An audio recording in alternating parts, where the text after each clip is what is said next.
नमस्कार। आराधना degree college और में आपका स्वागत है। भूगोल विषय के अंतर्गत आज हम डेविस का अपवर्तन चक्र, जिस चक्र के माध्यम से किसी ऊपर उठे हुए धरातल का समतल रूप में बदल जाना, एक अपवर्तन चक्र है जिसे सर्वप्रथम हटन महोदय ने दिया था। हटन महोदय ने दिया कि भाई अवस्था का प्रतिफल है। अपवर्तन चक्र होता है वह अवस्थाओं का प्रतिफल होता है जिसमें युवावस्था, प्रौढ़ावस्था एवं जीर्णावस्था में महत्वपूर्ण भूमिकाएं अदा करती है।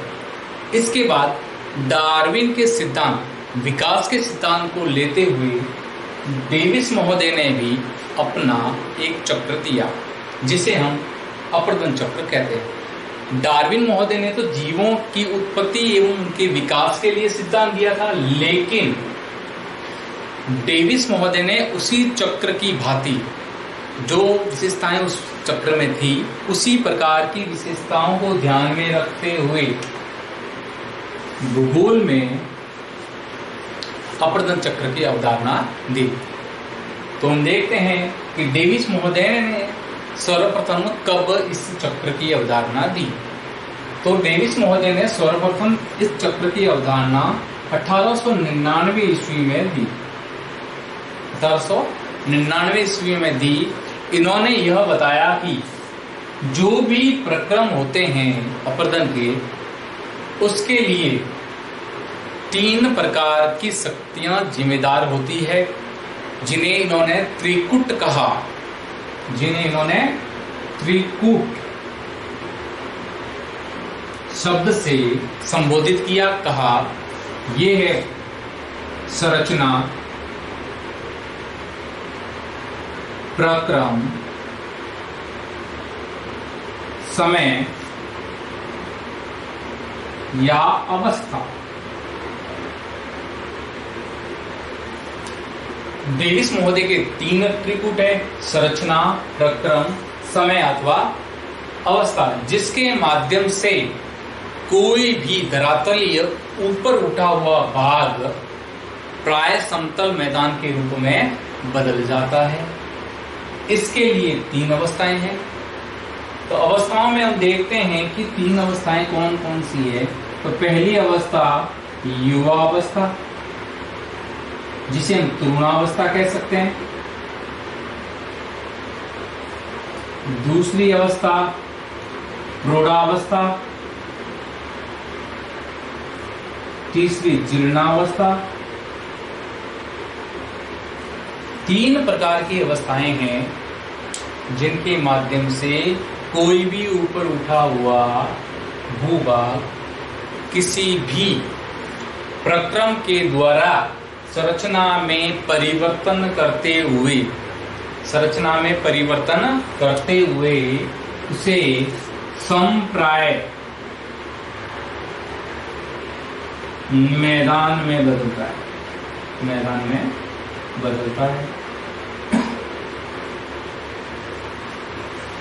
तो इन्होंने त्रिपुट भी दिए। इनके द्वारा एक परिभाषा भी दी गई। डेविस महोदय ने 1899 में जब ये अपवर्तन चक्र की अवधारणा दी, उसमें एक परिभाषा भी दी। इन्होंने कहा कि अपवर्तन चक्र संरचना, प्रक्रम एवं अवस्था का प्रतिफल होता है। डेविस ने कहा कि अपवर्तन चक्र संरचना, प्रक्रम एवं अवस्था का प्रतिफल होता है, जिसके द्वारा कोई भी ऊपर उठा हुआ भाग एक समतल मैदान में बदल जाता है। अब देखते हैं कि त्रिकूट जो दिए इन्होंने, उनमें क्या आशय है, इनसे क्या आशय है। तो संरचना से हम लेते हैं त्रिपुटों से तात्पर्य।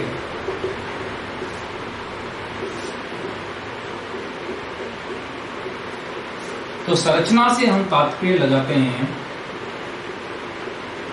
जो भी ऊपर उठा हुआ भूभाग है वह किस प्रकार की चट्टानों से निर्मित है। वे चट्टानें क्या मुलायम हैं, कठोर हैं, अवसादी हैं, आग्नेय हैं, या फिर रूपांतरित चट्टानें हैं जिनका किसी प्रक्रम के माध्यम से कितना अपरदन किया जा सके। तो संरचना, उसके रासायनिक गुण भी देखे जाते हैं, भौतिक गुण भी देखे जाते हैं। तो संरचना से तात्पर्य चट्टान का भौतिक, रासायनिक, कठोरता आदि गुणों से है। तो संरचना में हम देखते हैं भौतिक गुण, रासायनिक गुण,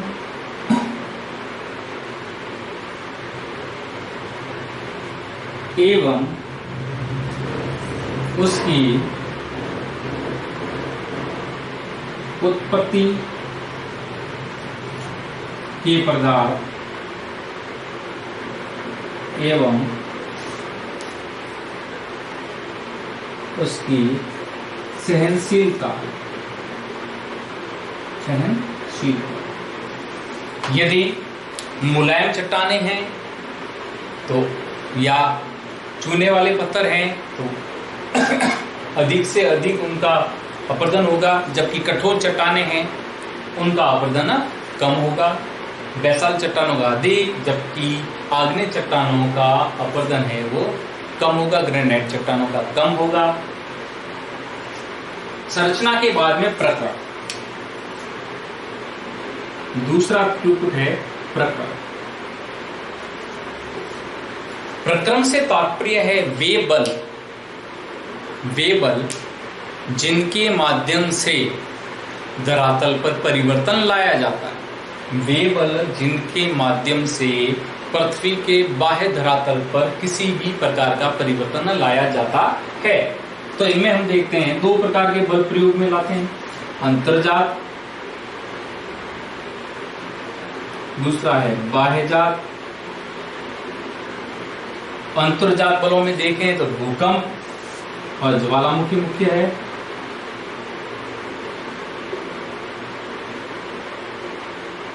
जबकि बाह्यजात बलों में अपरदन, अपक्षय, निक्षेपण आदि प्रमुख है। अपरदन चक्र में बाह्य बलों को महत्व दिया जाता है। बाह्य बलों को प्रेरित करने वाले कारक है वो प्रक्रम है। इनमें मुख्यतः बहता हुआ जल मुख्य है, बहता हुआ जल,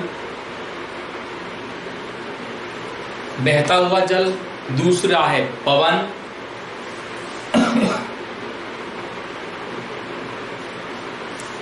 पवन, तीसरा हिमानी, चौथा समुद्री लहरें,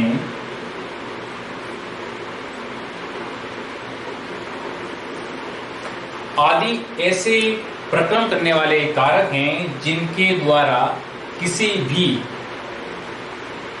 संरचना में परिवर्तन लाया जा सकता है। बहता जल, बहते जल में हम देखते हैं नदियां,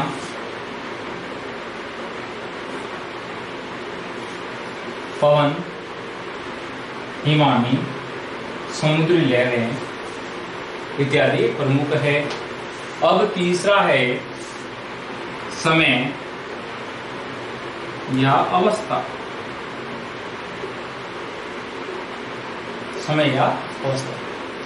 डेविस महोदय ने समय अवस्था को जो कि भौतिक स्वरूप में परिवर्तन लाने वाले कारकों में माना है। तो अवस्थाओं से तात्पर्य है कि जो प्रक्रम थे उनकी अवस्थाएं क्या है।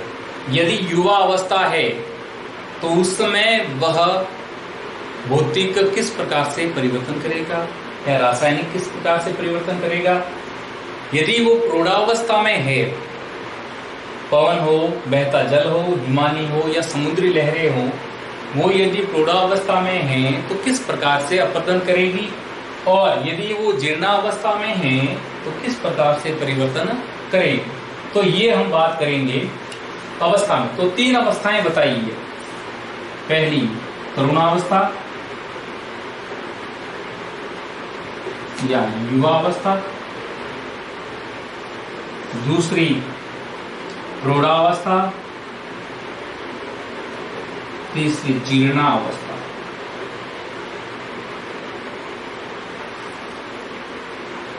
तो 3 प्रकार के त्रिगुण बताए जिनके द्वारा किसी भी संरचना में परिवर्तन होता है। पहला संरचना थी, प्रक्रम था, समय या अवस्था थी।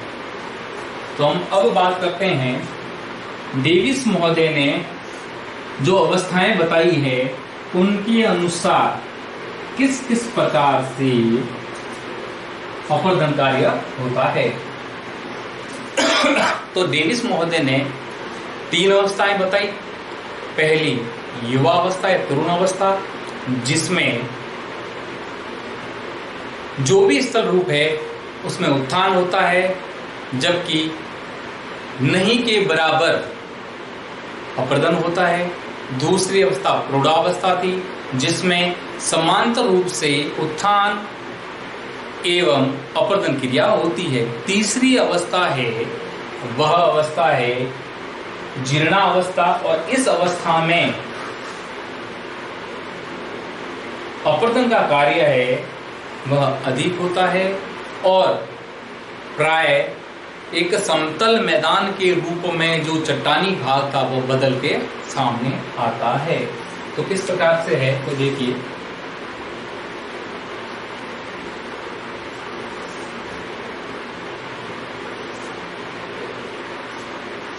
तीन अवस्थाओं में हम बांटते हैं। पहली अवस्था, दूसरी अवस्था और तीसरी अवस्था। यदि हम देखें तो पहली अवस्था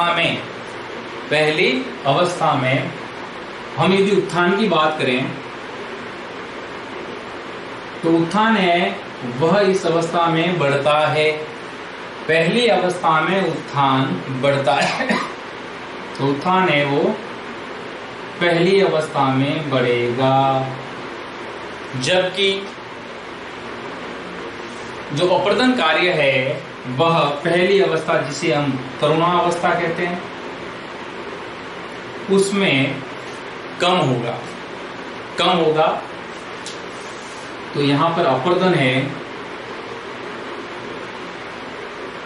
वो कम या नहीं के बराबर होगा। तो इस समय अपर्दन है वो नहीं के बराबर होगा। तो इस समय जो भी स्थलीय रूप दिखाई देगा वह रूप उत्थान वाला भाग है वो ऊपर उठा हुआ होगा। इस समय जो भी स्थलीय रूप में हमें दिखाई देगा उसमें उत्थान वाला भाग है वो ऊपर उठा हुआ दिखाई देगा। तो इस समय उत्थान अधिक होगा, जबकि अपर्दन नगण्य होगा। लेकिन जब तरुण अवस्था है तो पहाड़ों को ये नदियां चीरती है, अपर्दन नहीं करती लेकिन चीरते हुए चलती है। और उस समय यदि नदी की बात करते हैं, नदी का अपर्दन चक्र है डेविस का, तो नदी अपर्दन में वी आकार की घाटियां बनाते हुए नदियां चलेगी, वी आकार की घाटियां बनाते हुए चलेगी। पहली अवस्था में अपर्दन नगण्य है जबकि उत्थान अधिक होगा और वी आकार की घाटियां इस समय बनेगी। दूसरी अवस्था में अपर्दन एवं